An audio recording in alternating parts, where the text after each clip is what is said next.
Greetings and salutations, nerds. This is Praying for A Superpowers. show about the deeper meanings, messages, and intricacies hidden within nerd culture. I'm Peter. This is Trevor. I'm Trevor.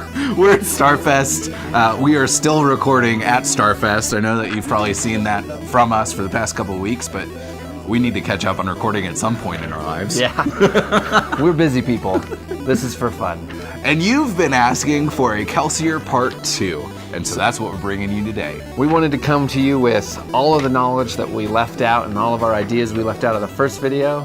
So give us a break if this isn't as in-depth as the first time. But also, we've got quite a few things. Quite a few things.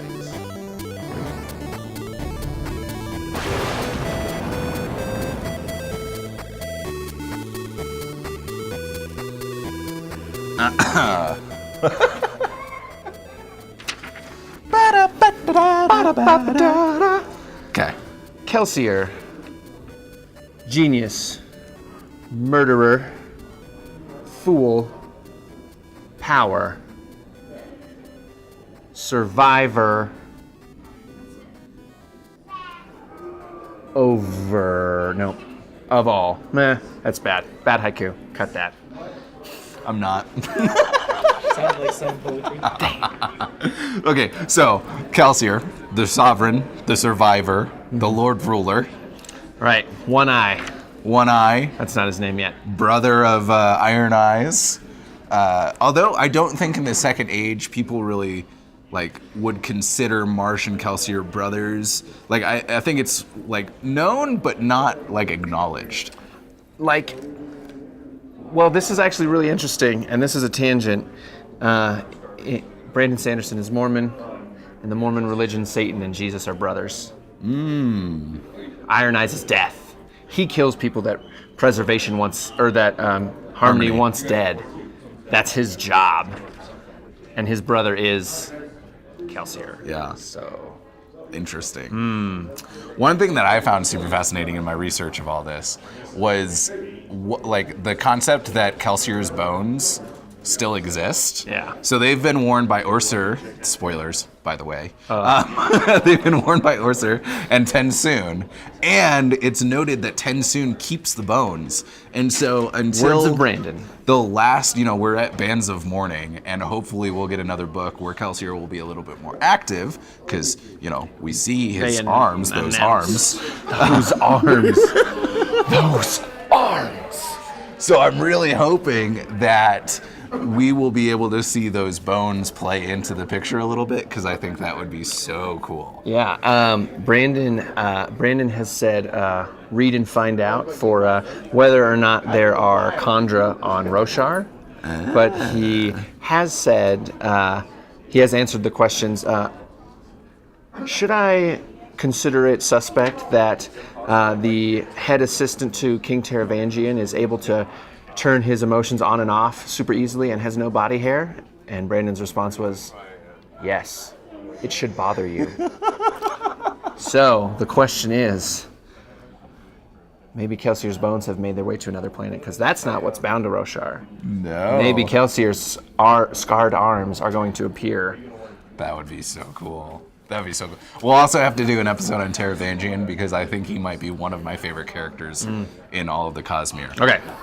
Back. Let's do this. So, if you remember a few weeks ago, I don't remember when, but we did an episode about the Lord Ruler. And I think that it's important to note that there are a few similarities between the Lord Ruler and the Lord Ruler, which is what Kelsier eventually gets called. And what I think it harkens to is something we talked about in the first episode, is that Kelsier is kind of a psychopath. He wouldn't be a hero in a different world, right? The person who he is in the Final Empire book is not the person that would be considered a hero in later books. Right.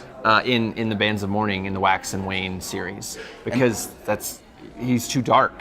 He's too evil. Yeah, and we mentioned in the first episode, the thing that separates Kelsier is his charisma.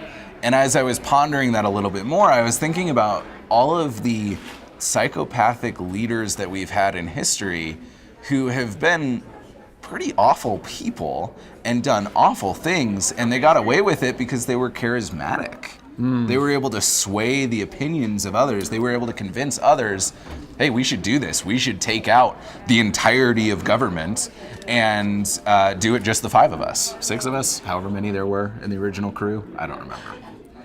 But Kelsier is able to do that. And so I think, to me, it's an interesting perspective to look at Kelsier as we would like Charles Manson or a Adolf Hitler or someone like that, who is able to move the opinion of the population towards something that they wanted, a desire that they had. And they got away with it because of their charisma, their ability to communicate with others. Which lends me to wonder, he was a great crew leader before he became Mistborn. My question is, how much of his charisma was him pushing and pulling on emotions, and him using Breeze, another person whose charisma let them get away with a lot? Even though Breeze is ultimately a good person, when you find out, and through Vin's use of bronze in the second book, that he's actually like doing good things with his powers, he's a good person, he still is abusing that charisma to get what he wants. So, and I think we tend to forget how powerful our ability to influence others can be. And that leadership comes with a lot of responsibility, in that if, we're blaming the Lord Ruler for everything that his subjects did, because the Lord Ruler didn't kill all the Ska. Right, the nobles killed the Ska. But the Lord Ruler was the one that convinced the nobles, this is the way that it should be. Kelsier was the one, he wasn't the one that killed the Lord Ruler, but he was the one that started all of those events and inspired the people to do that. He lit the match. He lit the match, yeah. One thing I think that's really interesting about Kelsier, and this is kind of a Kelsier versus Harmony bit, is Sazed Harmony is, he gave everyone in Elendel in the basin everything they needed. He gave them fertile land, clean water, like every tree is fruit bearing that lines the city. The city streets, when they were just building like log houses, were several lanes wide so they could accommodate carriages and cars that hadn't been invented yet. The city's built like a wheel. The best cities in modern society, that spoked wheel is the best way to build a city. That's what studies show. And so he gave them everything they needed. And then he admits later in the books, he's like, you guys should have invented the radio like 30 years ago. Wait until the pictures move. And he's like, Harmony has realized he's given too much. And you see this lack of trying. You don't see this pushing, this trying to be better. And you look at Kelsier's people, the people in the south, the Scadrians that the Lord Ruler hadn't dominated, that lived farther south, the masked people, Iatil in the books that happen on Roshar.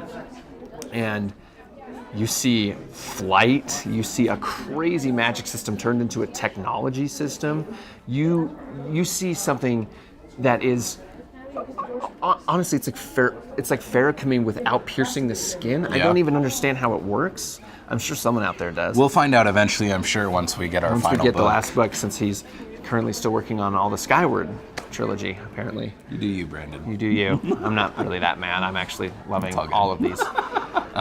But I think it speaks to his character, that he's like, I saw what trials Vin went through, the trials I went through, my whole crew.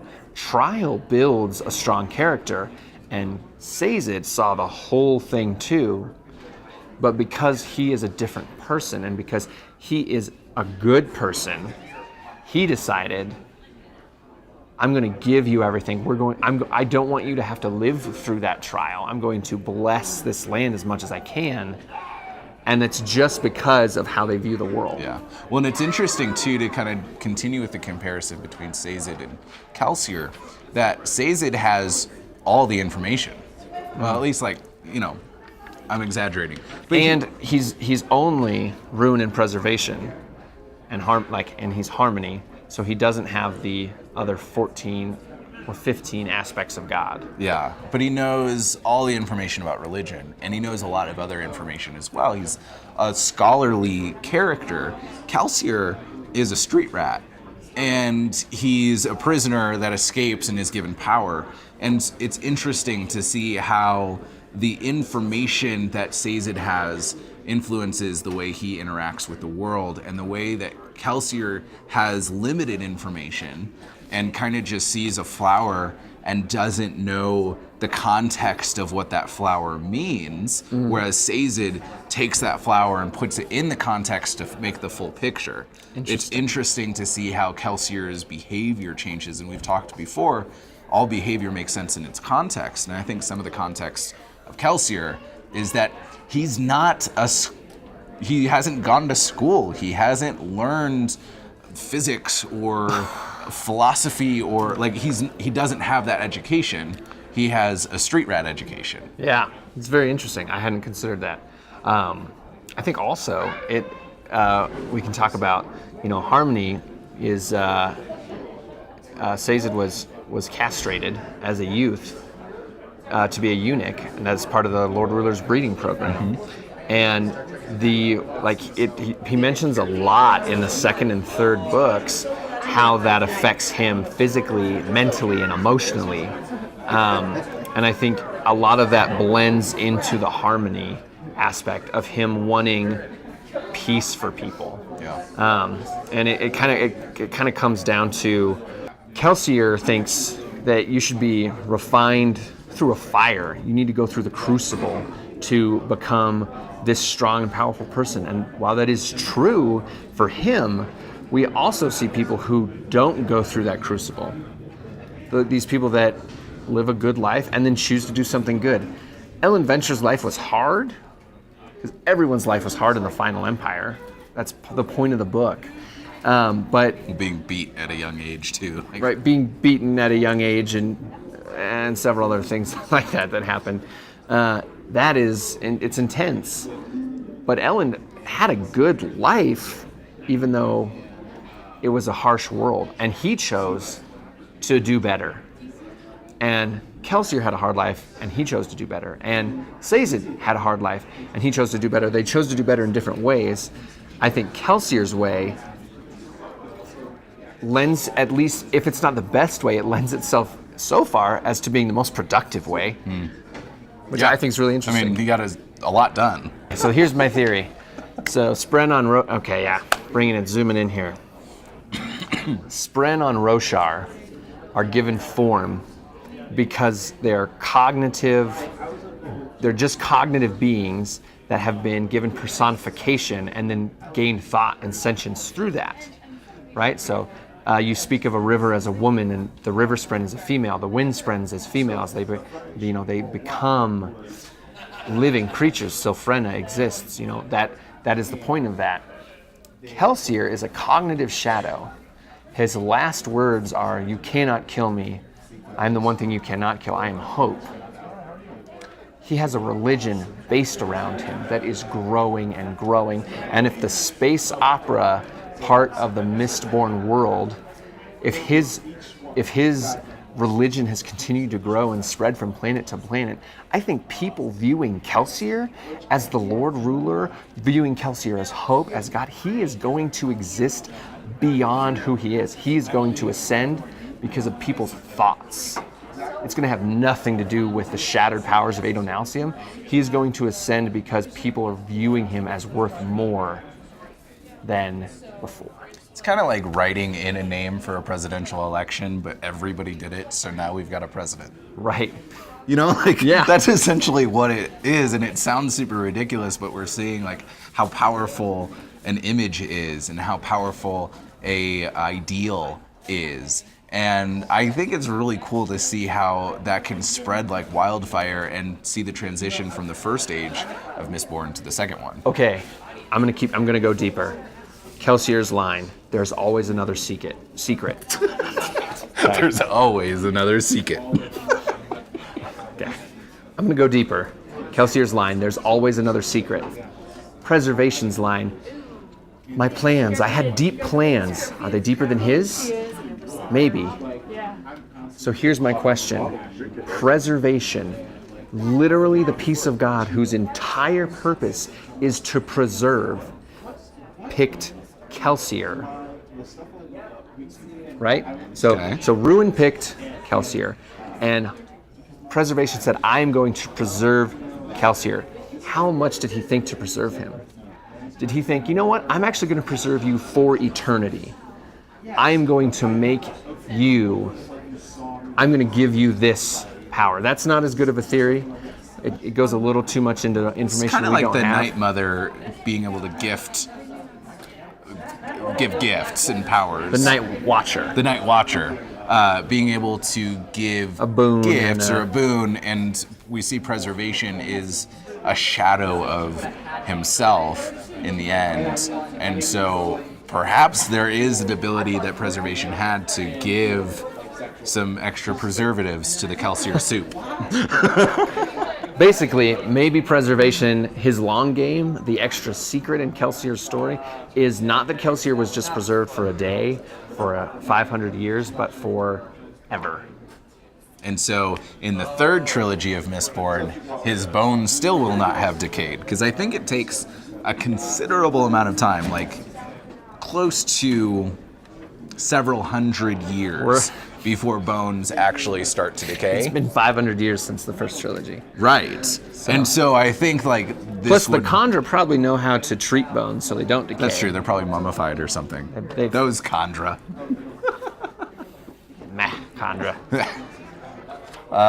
Yeah, so he's gonna come back in his full body, his actual body, because currently we know he exists in the physical world, but the reason that he exists in the physical world is not because he has his own body. And then people have argued, it's, well, what about his scars on his arms? Like, well, they're part of who he is. Just like Kaladin can't get rid of his scar with Stormlight because the slave brand is part of who he is. He's a slave to the idea he has of serving others, of saving others. Kelsier is a slave to his scars. They're part of who he is. They're written on his soul, basically. So any physical body he takes has those scars. Yep. But he's going to come back, and I feel like he's going to be the villain at the end of all this. I'm going to be real. I think Kelsier is going to come in as like the final. He's gonna ascend, unless I'm right and he ascends as Hope, which is like I half believe my own theory. And he ascends as Hope. Otherwise, he's going to ascend as he's another harsh aspect of Adonasium. And it's going to be him versus, the other one person who's collected Hoid. Right. It's going to be Hoid with half of the god powers and Kelsier with the other half, and they're going to duke it out in space, and there's going to be a frost dragon, and That'll be super fun. Also, in the comments, if you know of any good fanfics about Kelsier fighting Kaladin, we'd love to read those. If they're good, because that would be an interesting fight. Yeah, and I don't think that. Sanderson's ever going to give that to us. And I'm going to be real, Kelsier would win in 2 seconds. Yeah, should. So win in 2 seconds. When we say good, we mean correct. So if Kaladin wins, you're wrong. So there's Matter of that. fact, let us know why we're wrong in the comments. Thanks for joining Catch you us. next We'll time. catch you next time.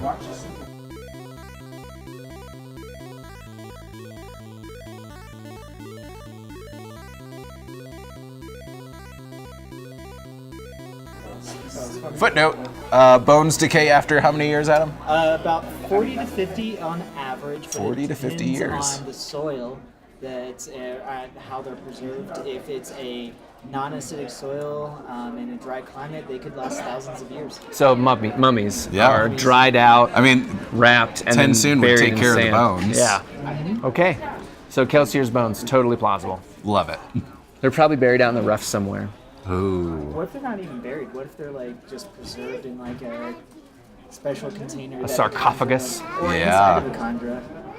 There's some chondra that has like a hump of Kelsier's bones on their back. Gross. Or, well, y'all alluded to it, is a chondra that is taking the form of Kelsier.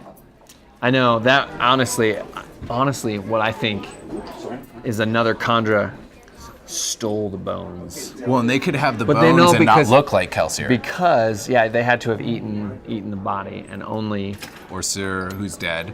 and Tensoon. Tensoon only knew how to do it because he's brilliant. Yes. And so it would make sense if there's another Khandra in another planet with Kelsier's bones, who is just holding them. Playing right-hand man to King Taravangian. Ooh. Bum, bum, bum.